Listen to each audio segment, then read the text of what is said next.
3, जिसमें आर्टिकल 12 से लेकर 35 तक के प्रावधान हैं। संविधान का भाग 3, आर्टिकल 12 से लेकर 24 तक के प्रावधान। मेरी आवाज आ रही है? सर सर सर इस प्रावधान, इस भाग को आज पढ़ना है। इसे मूल अधिकार के नाम से जाना जाता है। इस भाग में फंडामेंटल राइट्स हैं, मूल अधिकार के नाम से इस भाग को जाना जाता है। दरअसल मानव ने ही ये सृष्टि का निर्माण किया। ईश्वर ने तो किया ही, पर जो भौतिक जगत हमें आपको दिख रहा है, उस भौतिक जगत का निर्माण इस मानव ने ही किया। और मानव ने ही, देखिए, सबसे अच्छी व्यवस्था तो वो होती है जिसमें मानव अपने माध्यम से अपनी आवश्यकताएं पूरी करे। लेकिन मानव अकेले अपने माध्यम से अपनी आवश्यकताएं पूरी नहीं कर पा रहा, तो परिवार आया। और जब परिवार भी आवश्यकताएं नहीं पूरा कर पाया, तो समाज का निर्माण। समाज का मुखिया ही पहले राज्य की भूमिका में हुआ करता था। वही समाज की जो रूढ़ियां थी वही कानून थे, और समाज का मुखिया ही उन रूढ़ियों को लागू करवाता था, और वही समाज का मुखिया ही रूढ़ियों का पालन ना करने वालों को दंड दिया करता था।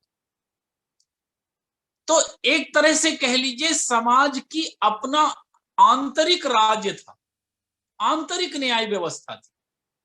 और वो मुखिया चूंकि उसी परिवार का हिस्सा होता था, उस समाज का हिस्सा होता था, इसलिए वो समदर्शी हुआ करता था, भेदभाव नहीं हुआ करता था।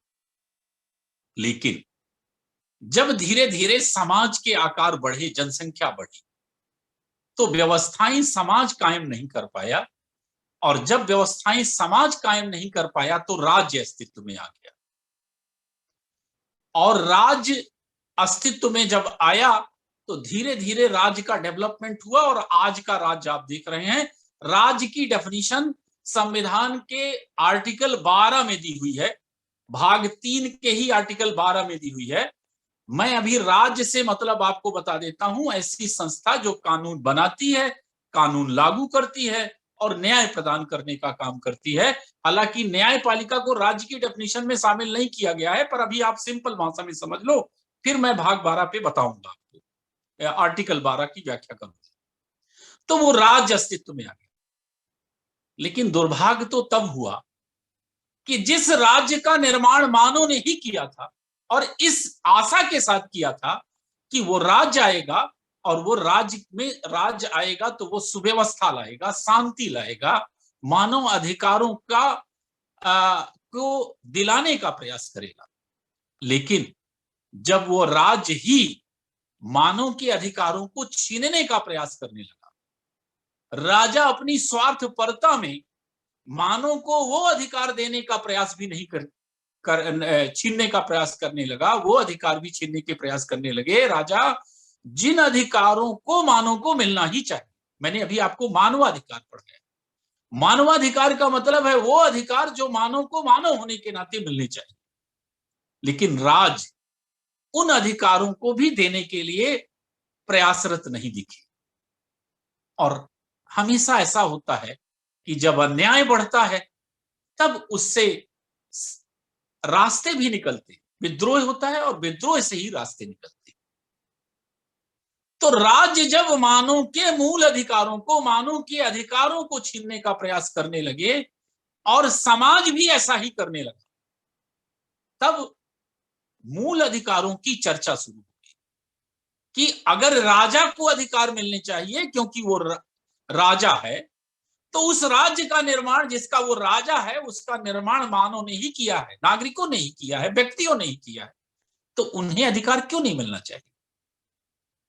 और सबसे पहले मैग्ना कार्टा में मानव के मूल अधिकारों की, मानव के अधिकारों की चर्चा की।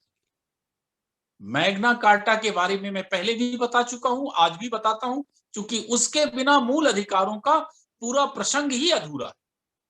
तो इंग्लैंड का एक राजा हुआ करता था, किंग जॉन। वो किंग जॉन इतिहास के दुष्टतम राजाओं में गिना जाता है।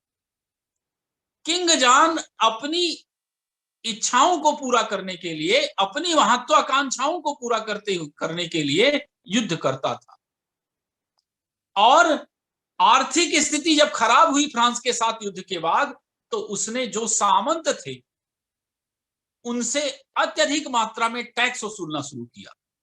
जब वो टैक्स नहीं दे पाए तो उन्हें प्रताड़ित करना शुरू किया, अपने भतीजे की हत्या करा दी, अपनी बीवी को जेल में डाल दिया।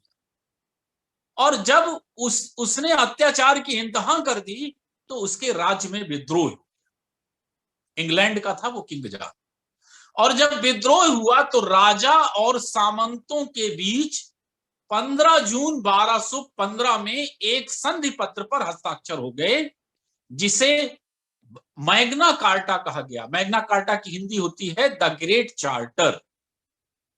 और उस मैग्ना कार्टा में पहली बार यह तय हुआ कि कानून का शासन चलेगा, और यदि राजा को अधिकार मिलेंगे तो नागरिकों को भी अधिकार मिलेंगे, और राजा मनमानी पूर्ण ढंग से उन अधिकारों को छीन नहीं पाएगा। और इस तरह से पहली बार मैग्ना कार्टा में मानव अधिकारों की चर्चा की गई। इसीलिए भारतीय संविधान के भाग 3 को मैग्ना कार्टा कहा जाता है। यहां से क्वेश्चन पूछा जाता है आपसे कि भारतीय संविधान के किस भाग को मैग्ना कार्टा कहा जाता है, तो भाग 3 को मैग्ना कार्टा कहा जाता है, क्योंकि भाग 3 का संबंध भी मानव अधिकारों से है और मैग्ना कार्टा का भी संबंध मानव अधिकारों से। उसके बाद फ्रांस की क्रांति हुई तो वहां मानव अधिकारों की चर्चा हुई। फिर उसके बाद जब अमेरिका का संविधान बना, और अमेरिका का संविधान बना नहीं था, चर्चा ही हो रही थी। और जब चर्चा के दौरान वहां के जो राष्ट्रपति बाद में बने, थॉमस जेफरसन के पास वो संविधान की कॉपी आई जो प्रस्तावित संविधान था, तो उनसे पूछा गया कि ये संविधान में आपकी राय क्या है। तो थॉमस जेफरसन ने कहा यह संविधान अभी अधूरा है। बोले क्यों अधूरा है? बोले इसलिए अधूरा है कि इसमें यह तो लिखा है कि सरकारें क्या कर सकती, लेकिन यह नहीं लिखा कि सरकारें क्या नहीं कर सकती, सरकारों की सीमाएं क्या होंगी, यह नहीं लिखा। और जब तक सरकारों की सीमाएं नहीं लिखी होंगी संविधान में, तब तक नागरिकों के अधिकार सुरक्षित नहीं रहेंगे। वही होगा जो आज तक होता आया है। सरकारें नागरिकों के मूल अधिकारों को रौंद देंगी। और परिणाम यह हुआ कि अमेरिका के संविधान में भी मूल अधिकार शामिल किए गए। अब प्रश्न आता है भारत का। तो भारत में मूल अधिकार कैसे शामिल किए, क्यों शामिल किए गए? तो भारत में मूल अधिकार इसलिए शामिल किए गए क्योंकि जब भारत स्वतंत्र हुआ था तो भारत स्वतंत्र नहीं हुआ था, केवल अंग्रेज चले गए थे, पर असमानताएं खत्म नहीं हुई थी। नागरिकों को वो अधिकार नहीं मिलने थे अभी आजादी के बाद जो उन्हें मिलने चाहिए थे। जब भारत आजाद हुआ तब यहां जाति के आधार पर अधिकार डिसाइड हो रहे थे, इसलिए मूल अधिकारों की जरूरत थी। वो धर्म जो मानव को मानव होने का पाठ पढ़ाता था, उस धर्म की आड़ लेकर महिलाओं के अधिकार छीने जा रहे थे, उस धर्म की आड़ लेकर SC ST के अधिकार छीने जा रहे थे, उस धर्म की आड़ लेकर एक धर्म वाला दूसरे धर्म के अधिकार छीन रहा था। जजिया कर लगता था, वो केवल हिंदुओं के ऊपर लगता था, मुसलमानों के ऊपर नहीं लगता था। तो विधि के समक्ष समानता नहीं थी। तो मानो भारत आजाद तो हुआ था, लेकिन उसे ये पता था, संविधान बन रहा था उस समय, उसे ये पता था कि अगर हम अभी भी जाति के आधार पर, लिंग के आधार पर, धर्म के आधार पर, क्षेत्र के आधार पर, भाषा के आधार पर भेदभाव को समाप्त करना चाहती हैं, तो हमें संविधान में स्पष्ट रूप से वर्णित करना होगा। और अगर नहीं करेंगे तो ये आजादी केवल कुछ लोगों की होगी, सबकी नहीं होगी। महिला नहीं आजाद हो पाएंगी। महिला के लिए आजादी का मतलब था कि वो घर में उसके साथ जो अत्याचार हो रहा है, असमानता हो रही है, उससे उसे मुक्ति मिले। SC ST के लिए आजादी का मतलब था सामाजिक जो असमानता थी उससे उसे मुक्ति मिली। इसलिए भारत में भी मूल अधिकारों की जरूरत थी। आजाद होने भर से भारतीय समाज आजाद नहीं हो रहा था, इसलिए भारतीय संविधान में मूल अधिकारों के शामिल करने की आवश्यकता उत्पन्न हुई और वो मूल अधिकार भारतीय संविधान में शामिल किए गए। जब संविधान बन रहा था तो लिख लीजिएगा, मूल अधिकारों के लिए एक समिति बनाई गई थी जिसके अध्यक्ष थे सरदार वल्लभ भाई पटेल, और फिर फंडामेंटल राइट्स के लिए ही एक उप समिति भी बनाई गई थी जिसके अध्यक्ष थे JB कृपलानी, और इन्होंने अपनी रिकमेंडेशन में मूल अधिकार शामिल करने की भारतीय संविधान में सिफारिश की। अगर आपसे पूछा जाए कि पहली बार इतिहास में मूल अधिकारों का जिक्र कब आया, तो पहली बार 28 में जो नेहरू रिपोर्ट प्रस्तुत हुई थी 1928 में, उस नेहरू रिपोर्ट में पहली बार मूल अधिकारों का जिक्र भारतीय संदर्भ में आया, शामिल ही किए गए मूल अधिकार। और फिर बाद में भारतीय संविधान में तो शामिल ही किए, भाग 3 में आर्टिकल 12 से लेकर 35 में मूल अधिकारों से संबंधित समिति जान गए आप, उप समिति जान गए। तो इस तरह से मूल अधिकार भारतीय संविधान में शामिल। अब इतिहास में अधिकार देने की बात इसलिए आई क्योंकि समाज बटा हुआ था, समाज भेदभाव कर रहा था, राज्य भेदभाव कर रहा था। उन भेदभाव को अगर समानता के स्तर पर लाना था, उन्हें समाप्त करना था, तो नागरिकों को अधिकार मिलने चाहिए। और यदि राज्य नागरिकों को ही अधिकार नहीं दे पाएगा तो फिर ऐसे राज्य का करना क्या है? राज्य तो बना ही नागरिकों के कल्याण के लिए, तो राज्य बना, अधिकार दिए गए। लेकिन भारतीय संविधान में कई तरह के अधिकार, संविधान में नहीं कहे, सॉरी, अधिकार कई तरह के, सबका उद्देश्य मानव का उत्थान करना है, तो फिर मूल अधिकार बाकी अधिकारों से अलग कैसे? अगर कहे जाए कि अधिकार कितने तरह के, तो एक अधिकार हो गया मानव अधिकार जिसको हम पढ़ चुके, दूसरे अधिकार हो गए मूल अधिकार जिसको आज पढ़ना, तीसरे अधिकार हो गए कॉन्स्टिट्यूशनल राइट्स, संवैधानिक अधिकार, और चौथे अधिकार हैं लीगल राइट्स, कानूनी अधिकार। प्रश्न ये है कि जब अधिकार देना ही था तो इतने सारे क्लासिफिकेशन करने की क्या जरूरत थी? और अगर क्लासिफिकेशन किया गया है तो उसमें मूल अधिकार को सबसे ऊपर दर्जा क्यों दिया गया? क्या कारण? तो उसका कारण यह है कि सबका स्टेटस अलग अलग है। कानूनी अधिकार मिलने का मतलब है जब संसद किसी कानून बनाकर किसी को अधिकार दे। संविधान नहीं दिया, संविधान ने वो अधिकार नहीं दिया, पार्लियामेंट ने साधारण बहुमत से एक अधिनियम पारित कर दिया और उस अधिनियम के तहत उसे अधिकार दे दिया गया। जैसे वोट देने का अधिकार। अब यहां पे बड़ा विभेद है, यहां से क्वेश्चन आता है, मैं आपको कहानी नहीं सुना रहा हूं, क्वेश्चन आता है। वोट देने का अधिकार, मत देने का अधिकार कौन सा अधिकार है, ये ऑब्जेक्टिव पूछा जाता है। ऑप्शन में दिया रहेगा लीगल राइट्स, दूसरा ऑप्शन दियागा कॉन्स्टिट्यूशनल राइट्स, तीसरा ऑप्शन दिया रहेगा कॉन्स्टिट्यूशनल राइट्स के बाद फंडामेंटल राइट्स, चौथा अधिकार दिया रहेगा मानवाधिकार। तो कौन सा अधिकार? आर्टिकल 326 कहता है कि निर्वाचन में वयस्क मताधिकार का अधिकार होगा, मतलब 18 साल से ऊपर जितने लोग हैं उन सबको वोट देने का अधिकार होगा, ऐसा कह रहा आर्टिकल 326। मतलब संविधान में लिखा हुआ है कि वोट देने का अधिकार होगा, और संवैधानिक अधिकार भी ऑप्शन में है और लीगल राइट्स भी ऑप्शन में है। तो इसका आंसर क्या होगा?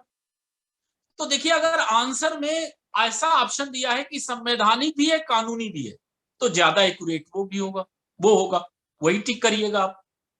लेकिन अगर आपसे पूछा जाए कि दोनों में से एक कौन सा है, तो फिर इसका आंसर होगा लीगल राइट्स। क्यों? क्योंकि वोट देने का अधिकार डायरेक्टली आपको जो मिलता है वो पीपुल्स रिप्रेजेंटेशन एक्ट से मिलता है 1951 से, जन प्रतिनिधित्व अधिनियम के जो 1951 में बना उससे मिलता है। इसलिए इसका आंसर होगा लीगल राइट्स। तो ये लीगल राइट्स, आपने पढ़ा होगा कि संपत्ति का अधिकार पहले मूल अधिकार था 44वें और कहां था? आर्टिकल 31। लिखते जाइएगा, संपत्ति का अधिकार आर्टिकल 31 में मूल अधिकार था, फंडामेंटल राइट था। लेकिन 44वें संशोधन द्वारा 44th अमेंडमेंट 1978 द्वारा वो जो मूल अधिकार था संपत्ति का अधिकार, उसे क्या बना दिया गया? संवैधानिक अधिकार बना दिया गया। आर्टिकल 31 से हटाकर उसे, लिखते जाइएगा, भाग 12 में, पार्ट 12 में आर्टिकल 300 कैपिटल ए, क्लास ए नहीं लिखना है, 300 कैपिटल ए का मतलब स्वतंत्र अनुच्छेद जोड़ा गया। अगर ब्रैकेट में ए लिखा है इसका मतलब 300 का क्लास ए, और अगर कैपिटल ए लिखा हुआ है इसका मतलब नया आर्टिकल जोड़ा गया। तो कहां से हटाया गया उसे हटाया गया 44वें संविधान संशोधन द्वारा आर्टिकल 31 से, और कहां पहुंचा दिया गया? उसे पहुंचा दिया गया 300 कैपिटल ए में। अब पहले तो वो आर्टिकल 31 में था तो फंडामेंटल राइट था, अब फंडामेंटल राइट नहीं है, अब पहुंच गया वो कहां? 300 कैपिटल ए में, और वो बन गया कॉन्स्टिट्यूशनल राइट्स। और लिखा क्या है कि किसी व्यक्ति की संपत्ति संसद के विधि बनाकर ही छीनी जा सकती। मतलब संपत्ति अगर किसी की अधिग्रहित करनी, एक्वायर करनी, तो संसद कानून बनाएगी तभी छीनी जाएगी, ये लिखा हुआ 300 कैपिटल। अब प्रश्न यह है कि इस संपत्ति के अधिकार का स्टेटस क्या है? तो संपत्ति का अधिकार, वीडियो सबके बंद कर दीजिए सर। संपत्ति का अधिकार पहले था मूल अधिकार, फंडामेंटल राइट। अब मूल अधिकार भाग 3 से हट गया तो वो बन गया कॉन्स्टिट्यूशनल राइट। तो अंतर क्या आ गया? देखिए, मूल अधिकार का स्टेटस सबसे ऊपर होता है। क्यों ऊपर होता है? क्योंकि पहली बात तो मूल अधिकार संविधान द्वारा सीधे आपको मिलते हैं, बीच में किसी कानून की जरूरत नहीं पड़ती। दूसरा, मूल अधिकार अकेले ऐसे अधिकार हैं जिनका अगर उल्लंघन हो जाए, कोई आपको छीनने का प्रयास करे, तो आप सीधे सुप्रीम कोर्ट जा सकते हैं। वैसे आपके किसी परिचित का मर्डर भी हो जाए तो भी आप लोअर कोर्ट, हाई कोर्ट और फिर सुप्रीम कोर्ट पहुंचेंगे। लेकिन अगर आपके फंडामेंटल राइट्स का वायलेशन हो जाए तो आर्टिकल 32 के तहत सीधे सुप्रीम कोर्ट जा सकते हैं। कितना महत्वपूर्ण है यह अधिकार। कानूनी जो संवैधानिक अधिकार है वहां ये स्टेटस आपको नहीं मिला, वहां आप नहीं जा सकते सुप्रीम कोर्ट। तो दूसरा चेंज ये आया। तीसरा चेंज क्या है? अगर भाग 3 में शामिल था संपत्ति का अधिकार, तो संसद कानून बनाकर भी उसमें बहुत चेंज नहीं कर सकती थी। क्यों? क्योंकि भाग 3 को सुरक्षा मिली हुई, संसद के कानूनों से भी सुरक्षा मिली हुई, वहां कोई सुरक्षा नहीं। ये अंतर है कॉन्स्टिट्यूशनल राइट्स और फंडामेंटल राइट्स। अब प्रश्न यहां से भी आएगा, आपसे पूछा जाएगा संपत्ति का अधिकार है, constitutional rights, legal rights, fundamental rights. तो फंडामेंटल राइट्स तो है नहीं, हट गया। अब संवैधानिक अधिकार है कि लीगल राइट्स? संविधान में लिखा है इसलिए संवैधानिक अधिकार। लेकिन संविधान में लिखा ये कि संसद विधि बनाकर आपको उपलब्ध कराएगी। तो अगर संवैधानिक में और लीगल में एक चुनने को आए तो लीगल चुनिएगा, वैसे कॉन्स्टिट्यूशनल राइट है, लेकिन ऑप्शन जब आपसे पूछा जाता है तो उन चार में से सबसे एक्यूरेट ऑप्शन को टिक किया जाता है, इसलिए उसका आंसर होगा लीगल। तो दूसरा अंतर यह हुआ फंडामेंटल राइट्स और लीगल राइट्स में। अब प्रश्न यह है कि जो फंडामेंटल राइट्स हैं वो किसके अगेंस्ट हमें सुरक्षा प्रदान करते हैं, कौन छीनेगा उन्हें? तो फंडामेंटल राइट्स को छीनेगा सबसे पहले तो राज्य छीनने का प्रयास करेगा। तो अगर अधिकांश फंडामेंटल राइट्स राज्य से सुरक्षा के लिए ही आपको दिए गए, लेकिन कुछ अधिकार समाज भी छीनता था, जैसे छुआछूत समाज लागू करता था, बाल श्रम समाज में, शोषण समाज में, तो ये अधिकार समाज से सुरक्षा के लिए दिए गए हैं। अधिकांश मूल अधिकार राज्य से सुरक्षा दिलाते, लेकिन कुछ अधिकार ऐसे हैं जो समाज से भी सुरक्षा दिलाते। कौन दिलाएगा सुरक्षा? राज्य दिलाएगा, न्यायालय दिलाएगा। तो मूल अधिकार किससे सुरक्षा दिलाते हैं? राज्य से और समाज से, मैक्सिमम मामले में राज्य से और कुछ मामलों में समाज से। इनकी सुरक्षा कैसे होगी मूल अधिकारों की? तो इन्हें संविधान द्वारा गारंटी दी गई, और संविधान में इन मूल अधिकारों का संरक्षक सुप्रीम कोर्ट को घोषित किया गया है। तो संरक्षक कौन है? अच्छा, यहां से भी एक क्वेश्चन बनता है, आपके मौलिक अधिकारों का संरक्षक कौन है? ऑप्शन में दिया रहेगा सुप्रीम कोर्ट, हाई कोर्ट, दोनों। अब आपको ऑप्शन चूज करना है, क्या सोचिएगा, फिर मैं लास्ट में इसका आंसर बताऊंगा कि कौन है इसका संरक्षक। अब मौलिक अधिकारों का संरक्षक राष्ट्रपति सुप्रीम कोर्ट को आर्टिकल 32 में तो घोषित ही किया गया है। कहा गया है कि आपके मौलिक अधिकार का अगर उल्लंघन होता है तो आप सीधे सुप्रीम कोर्ट चले जाइए। तो गारंटी दिया संविधान ने, और अगर उसे कोई छीनने का प्रयास करे, कौन छीनने का प्रयास करेगा? सरकारें या विधानमंडल। तो सुरक्षा कौन देगा, उसका संरक्षण कौन करेगा? तो संविधान के आधार पर सुप्रीम कोर्ट उसका संरक्षण करेगा। आर्टिकल 226 के तहत संरक्षण का अधिकार हाई कोर्ट को भी मिला हुआ है, वो भी संरक्षण करता है। 226 के तहत आप हाई कोर्ट भी जा सकते हैं, पर सीधे सुप्रीम कोर्ट भी जा सकते हैं। कोई बाध्यता नहीं है कि पहले हाई कोर्ट जाइए फिर सुप्रीम कोर्ट जाइए, आप सीधे सुप्रीम कोर्ट भी जा सकते हैं। तो मूल अधिकारों को गारंटी दी गई है, उन्हें सुरक्षा दी गई। अब प्रश्न ये है कि मूल अधिकार हैं कितने तरह? तो संविधान में 6 टाइप्स के मूल अधिकार, 6 तरह के मूल अधिकार हैं। उनमें पहला है राइट टू इक्वलिटी, समता का अधिकार, और इसमें जो आर्टिकल आते हैं वो आर्टिकल 14 to 18 आते हैं। दूसरा राइट टू फ्रीडम, इसमें जो आर्टिकल आते हैं वो 19 to 22 आते हैं, 19 से 22 तक के आर्टिकल आते हैं। फिर है राइट्स अगेंस्ट एक्सप्लॉयटेशन, शोषण के विरुद्ध अधिकार, इसमें 2 आर्टिकल आते हैं 23 and 24। फिर चौथा रिलीजियस फ्रीडम का राइट्स, धर्म की स्वतंत्रता का अधिकार, आर्टिकल 25 से 28, 25 to 28। फिर कल्चरल एंड एजुकेशनल राइट्स, संस्कृति और शिक्षा संबंधी अधिकार, आर्टिकल 29 and 30।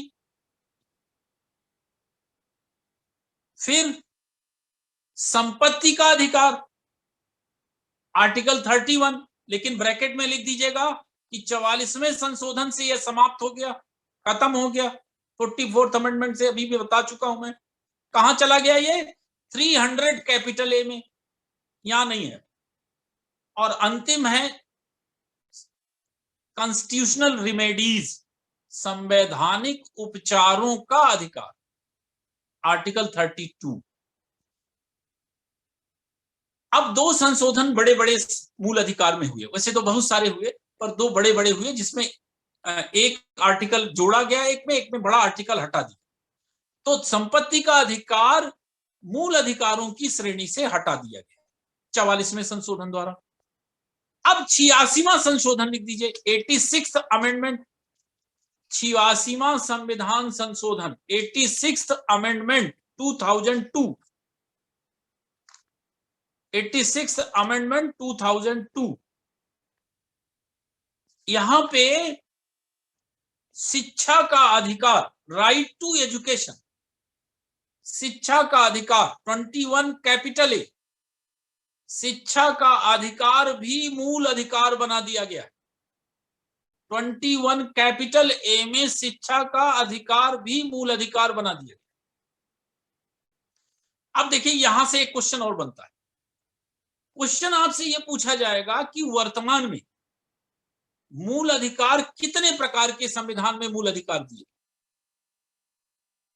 अब देखिए यहां पर पहले 7 थे, 7 में से एक हटा दिया गया तो 6 बचे, और फिर 21 कैपिटल ए जोड़ा गया। देखिए यहां भी मैं बता रहा हूं आप, 21 का सब क्लाज नहीं है, ये अलग स्वतंत्र अनुच्छेद है। 21 कैपिटल ए शिक्षा का अधिकार स्वतंत्र अनुच्छेद है, 21 के अंतर्गत शामिल नहीं, तो ये स्वतंत्र अनुच्छेद एक जोड़ दिया गया। तो अब प्रश्न ये उठता है कि मूल अधिकार बचे कितने, कितने टाइप के बचे। तो 7 से एक घटाया गया तो 6 हो गए, और एक जोड़ा गया तो 7 हो गए। ऐसी व्याख्या क्या सही है? तो टेक्निकली ऐसा लगता है कि 7 हो गए फिर से, लेकिन टेक्निकली सही नहीं है। आंसर अभी भी 6 ही। क्यों? क्योंकि अभी अभी मैंने लिखा है आपको, राइट टू फ्रीडम कहां से कहां तक है, 19 से लेकर 22 तक है राइट टू फ्रीडम, 19 to 22। अब 19 से लेके 22 के बीच में जोड़ा गया इसको 21 कैपिटल ए। इसका मतलब 21 कैपिटल ए को स्वतंत्रता के अधिकार के अंतर्गत शामिल किया गया। या ऐसा मान लीजिए कि शिक्षा की स्वतंत्रता, 6 से 14 वर्ष के बालकों को शिक्षा की स्वतंत्रता मिलना भी मूल अधिकार है। और ये किस कैटेगरी के अंतर्गत शामिल है? स्वतंत्रता के अधिकार, राइट टू फ्रीडम के अंतर्गत इस अधिकार को शामिल कर दिया। इस तरह से अगर आपसे क्वेश्चन में पूछा जाए कि संविधान में मूल अधिकार कितने हैं, तो अभी भी आप आंसर 6 ही लिखेंगे, 7 नहीं लिखेंगे। ठीक है, अब मूल अधिकारों की कुछ विशेषताओं की चर्चा हो जाए। पहले तो राज्य की डेफिनेशन पढ़ लेते हैं। तो लिखें आर्टिकल 12 संविधान भाग 3 का पहला आर्टिकल लिखें, राज्य की परिभाषा। पूरे भाग 3 के लिए राज्य की यही डेफिनेशन लागू। तो लिखें आर्टिकल 12 राज्य के अंतर्गत क्या शामिल होगा यह बताया गया है आर्टिकल 12। तो पहली चीज राज्य में शामिल होगी, लिखें राज्य के अंतर्गत भारत की सरकार। दूसरा संसद। तीसरा राज्यों के विधानमंडल, स्टेट लेजिस्लेटिव असेंबली, असेंबली नहीं स्टेट लेजिस्लेटिव, राज्य विधानमंडल। तीसरा राज्यों की सरकार। फिर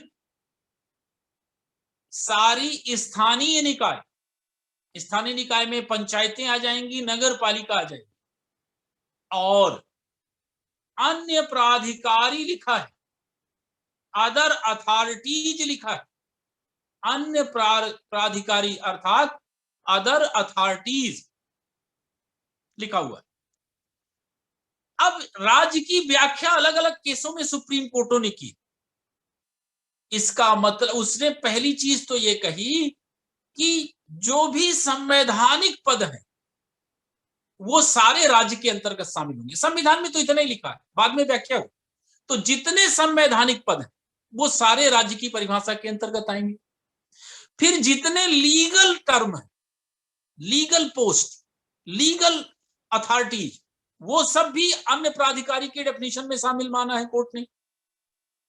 तो संवैधानिक आयोग जितने बने या लीगल कमीशन जितने बने, जैसे मैंने अभी मानव अधिकार आयोग बताया, सूचना आयोग बताया, सूचना आयोग आपने पढ़ा होगा, कंज्यूमर कमीशन आपने पढ़ा होगा, ये सारे अन्य प्राधिकारी की डेफिनेशन में शामिल हैं।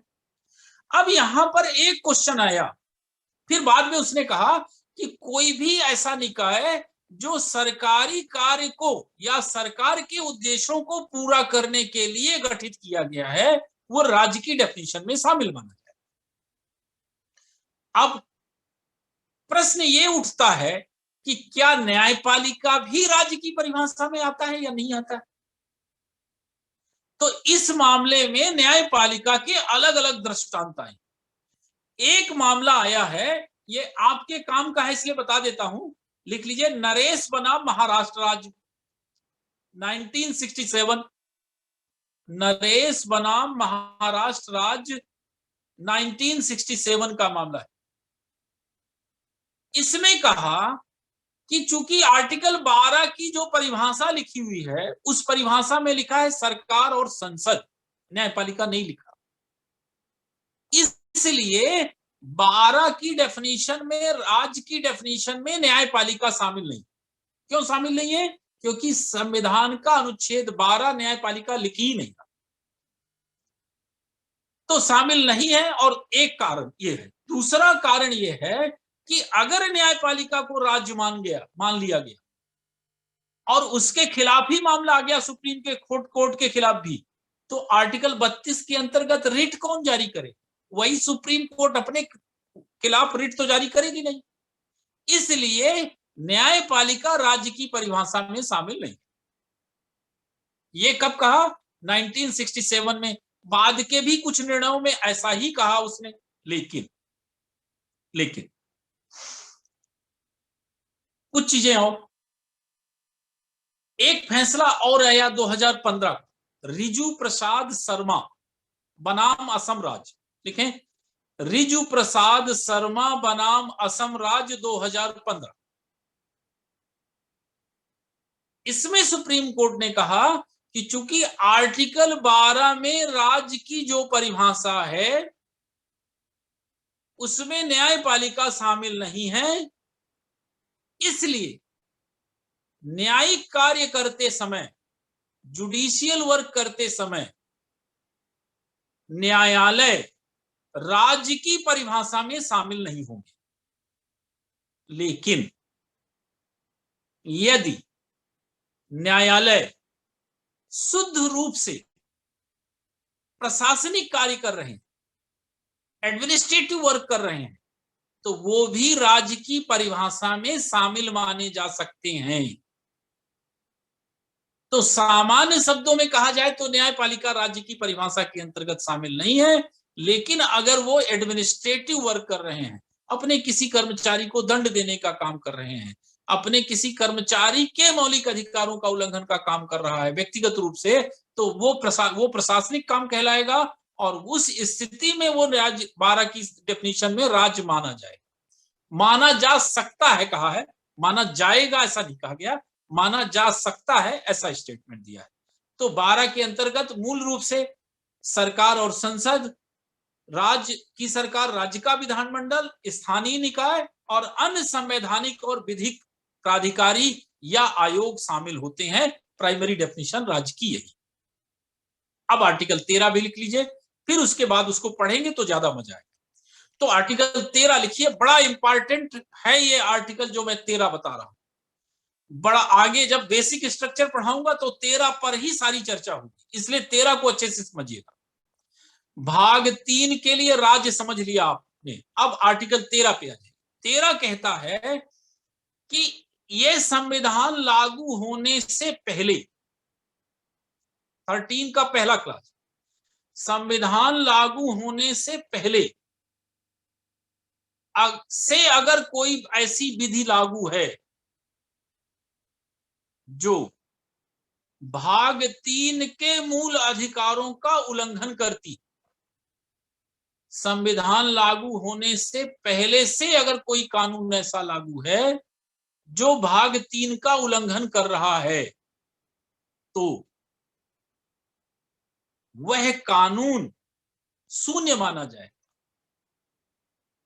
नल एंड वाइड माना जाए, मतलब वो कानून ही समाप्त हो जाए। क्यों? क्योंकि वो फंडामेंटल राइट्स का वायलेशन कर रहा है। और अगर पूरा कानून फंडामेंटल राइट्स के वायलेशन के अगेंस्ट नहीं है तो जितनी मात्रा में वो अवैध होगा उतना शून्य है। कुल मिला के वो कानून जीवित नहीं बचेगा जो मूल अधिकारों को छीन रहा हो। बड़ी चीज लिखी हुई है आर्टिकल 13 क्लास 1 में। अब फिर 13 क्लास 2 पढ़े लिखिए। 13 क्लास 2 कह रहा राज्य कोई ऐसा कानून नहीं बनाएगा, राज्य कोई ऐसा लॉ नहीं बनाएगा, ऐसा लॉ फ्रेम नहीं करेगा, मेक नहीं करेगा ऐसा कोई लॉ जो मौलिक अधिकारों को छीन रहा हो। पहले से अगर कोई कानून है जो मूल अधिकारों को छीन रहा है तो वो समाप्त हो जाएगा। संविधान लागू होने के बाद राज्य का मतलब अभी जो मैंने बताया, कानून कौन बनाएगा? सरकार बनाएगी, संसद बनाएगी। सरकार भी कानून बनाती है संसद की परिसीमा के अंतर्गत रहते हुए, क्योंकि कानून की जो डेफिनेशन है उसमें नियम भी शामिल है और नियम सरकार बनाती है। तो कह रहा है कि राज्य कोई ऐसा कानून नहीं बनाएगा। ये नहीं लिखा कि संसद कोई ऐसा कानून नहीं बनाएगा, कह रहा राज्य कोई ऐसा कानून नहीं बनाएगा जो मूल अधिकारों को छीनता हो। तो आर्टिकल 13 क्लास 2 कह रहा है कि राज्य कोई ऐसा कानून नहीं बनाएगा जो मूल अधिकारों को छीन रहा हो। 13 क्लास 3 इसमें विधि की परिभाषा दी गई। विधि के अंतर्गत कानून किसे कहेंगे? तो कानून के अंतर्गत आएगा एक्ट, अधिनियम। दूसरा ऑर्डिनेंस, अध्यादेश। तीसरा ऑर्डर, आदेश। चौथा बाइला, उपविधि। पांचवा रूल, नियम। छठवां रेगुलेशन, विनियम। सातवां नोटिफिकेशन, अधिसूचना। और यहां तक कि रूढ़ या कस्टम जो समाज ने बनाई, कानून ने उसे अभी दर्जा नहीं दिया, अगर उसमें भी कोई ऐसी बात है जो मौलिक अधिकारों को छीन रही है तो उसे भी समाप्त कर दिया जाएगा। इसीलिए अस्पृश्यता का अंत किया गया है। अस्पृश्यता राज्य नहीं लागू कर रहा था, समाज की रूढ़ियों से अस्पृश्यता लागू थी, इसीलिए समाप्त कर दी गई।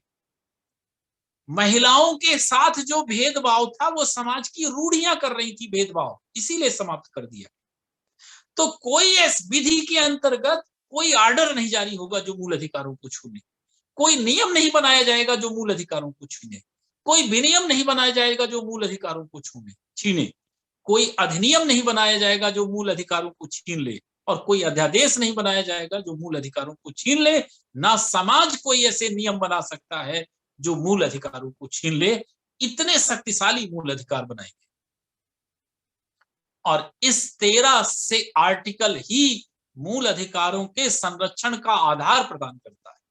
ये 13 आर्टिकल नहीं होते तो मूल अधिकार कहां चले गए होते, ना आपको पता चलता ना मुझे पता चलता, उसका स्वरूप ही बदल गया होता। तो ये 2 आर्टिकल आपने समझ लिए, 12 और 13। अब मूल अधिकारों की विशेषता में आएंगे तो आपको समझ में आएगा। तो मूल अधिकार किससे सुरक्षा देते हैं? तो अधिकांश मूल अधिकार राज्य के कानूनों से सुरक्षा देते हैं। तो पहली चीज, राज्य से सुरक्षा प्रदान करते हैं। दूसरा, कुछ मूल अधिकार समाज से भी सुरक्षा प्रदान करते हैं। तीसरा, एक बड़ी महत्वपूर्ण चीज कही जाती है मूल अधिकारों में, कहा जाता है नकारात्मक विशेषता वाले हैं, निगेटिव फीचर्स के हैं। अब नकारात्मक का नाम सुनते ही हमारे दिमाग में उल्टी पुल्टी बातें आने लगती है कि इनमें नकारात्मक क्या है। तो नकारात्मक का मतलब भी यहां सकारात्मक है। नकारात्मक इसलिए कहा गया क्योंकि हिंदी का अगर आपने वाक्य पढ़ा है तो वाक्य में तुम वहां नहीं जाना नकारात्मक। हालांकि अगर हम कह रहे हैं वहां लड़ाई झगड़े होने की संभावना है, तुम वहां नहीं जाना, तो कह तो नकारात्मक रहे हैं लेकिन भाव सकारात्मक का छुपा है। तो नकारात्मक में भी सकारात्मक भाव छुपाए हैं मूल अधिकार। कैसे? हमने कहा छुआछूत नहीं की जाएगी, तो छुआछूत नहीं होगी इसमें छुपा है कि समानता हो। तो नकारात्मक इसलिए क्योंकि कोई ना कोई भेदभाव हो रहा था, उस भेदभाव को समाप्त करना है, इसलिए नकारात्मक वाक्य लिखे गए। लेकिन उन नकारात्मकता में नागरिक अधिकारों की बहाली छिपी हुई, नागरिक अधिकारों को पुनर्जीवित करने का प्रयास छिपा हुआ है। तो नकारात्मक का मतलब वो नकारात्मक नहीं लगाइए, सारे मूल अधिकारों के साथ यही कहा जाता है। जाति के आधार पर, लिंग के आधार पर, धर्म के आधार पर, क्षेत्र के आधार पर, भाषा के आधार पर, प्रजाति के आधार पर भेदभाव नहीं किया जाएगा। यहां भी नकारात्मक लिखा है, लेकिन भेदभाव नहीं किया जाएगा इसका मतलब यह है कि सभी नागरिकों को समान माना जाए। तो छुपा सकारात्मक भाव कहा जा रहा है नकारात्मक सेंस में, इसलिए इन्हें नकारात्मक कहा जाता है। तीसरी चीज, मूल अधिकार जस्टिसिएबल होते, इनफोर्सिएबल होते। जस्टिसिएबल का मतलब है कि अगर आपके मूल अधिकार छीने गए तो आप सीधे सुप्रीम कोर्ट जा सकते हैं, न्यायालय जा सकते हैं, इसलिए ये जस्टिसिएबल। गारंटी इनकी कौन दे रहा है? सुप्रीम कोर्ट दे रहा है। और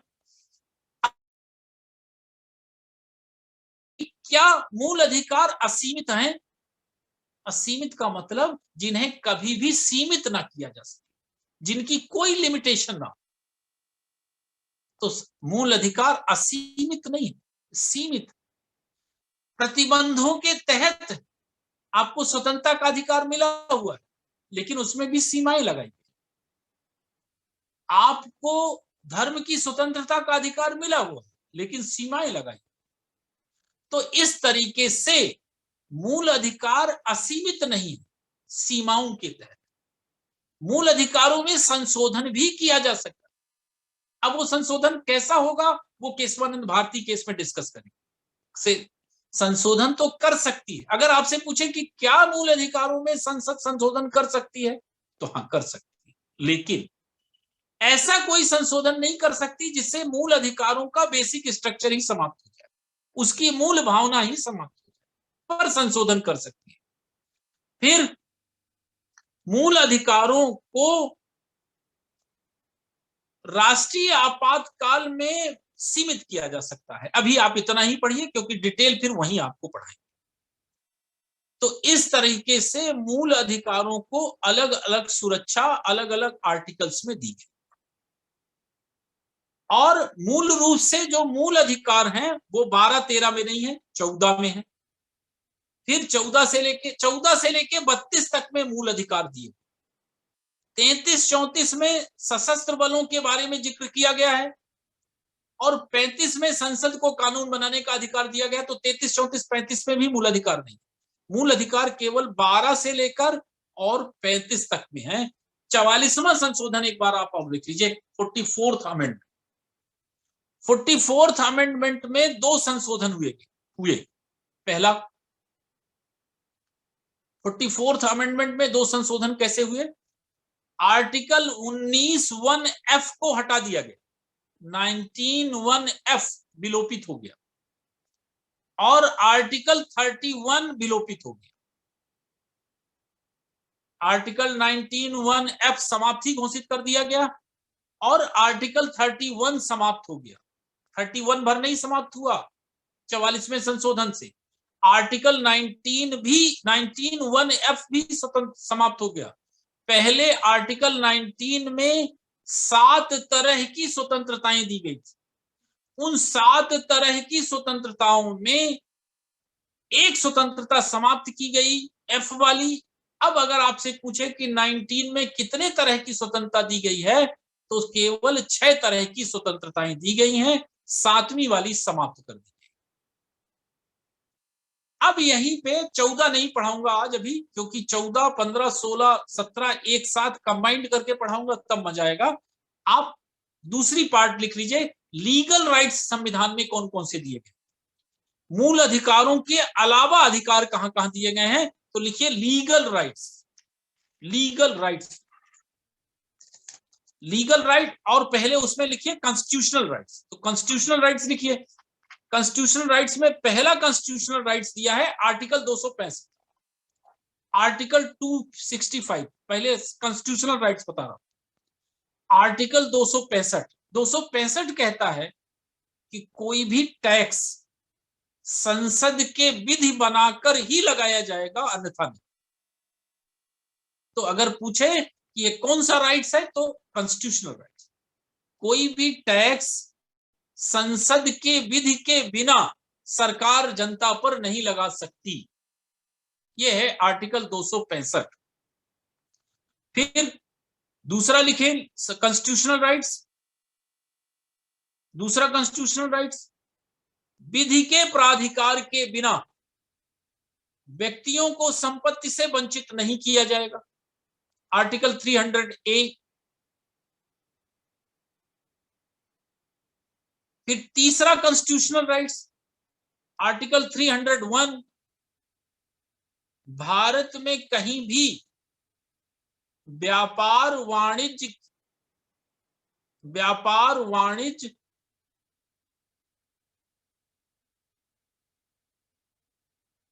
किया जा सके। भारत के राज्य क्षेत्र में सर्वत्र व्यापार वाणिज्य आबाद होगा, मतलब कोई बाधा पैदा नहीं करेगा, कोई बाधा नहीं रहेगी, आर्टिकल 301। फिर आर्टिकल 326 लिखिए, लोकसभा और राज्यों की विधानसभाओं के लिए निर्वाचन वयस्क मताधिकार के आधार पर होंगे, वयस्क मताधिकार के आधार पर होंगे।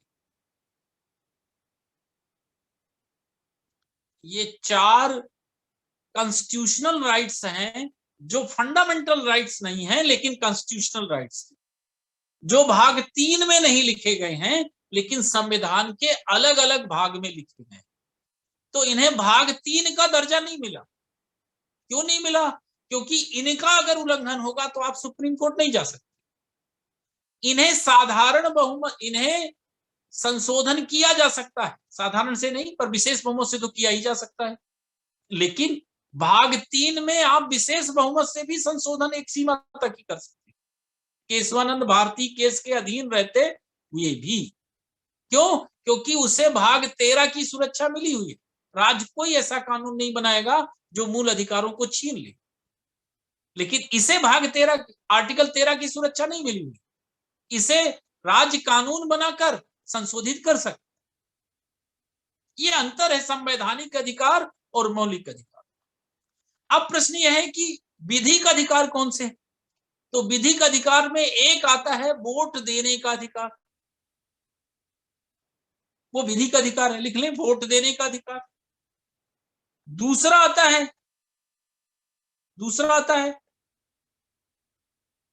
उपभोक्ता अधिकार, माने कंज्यूमर राइट्स। मानव अधिकार भी मूल अधिकार, कानूनी अधिकार ही है।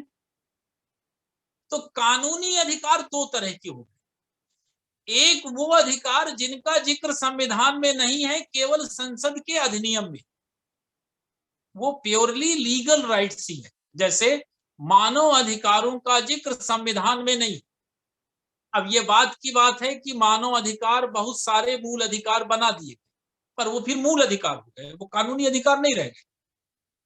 पर मानव अधिकार का फिर उसके अलावा जिक्र नहीं है, फिर मानव अधिकार का उल्लेख मानव अधिकार अधिनियम में ही है। और चूंकि अधिनियम में है संसद के, इसीलिए मानव अधिकार लीगल राइट्स की श्रेणी में आएगा, वो कॉन्स्टिट्यूशनल राइट्स की श्रेणी में नहीं आएगा। और फंडामेंटल राइट्स तो केवल वो हैं जो भाग 3 में शामिल। तो वोट देने का अधिकार हो गया।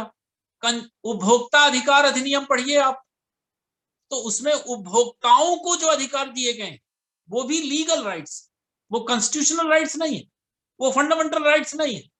इसका मतलब उनका अगर उल्लंघन किया गया तो उस पर्टिकुलर एक्ट में उनके उल्लंघन के लिए जो दंड के प्रावधान हैं वही दंड दिए जाएंगे, दूसरा कोई दंड उनमें नहीं दिया जाएगा।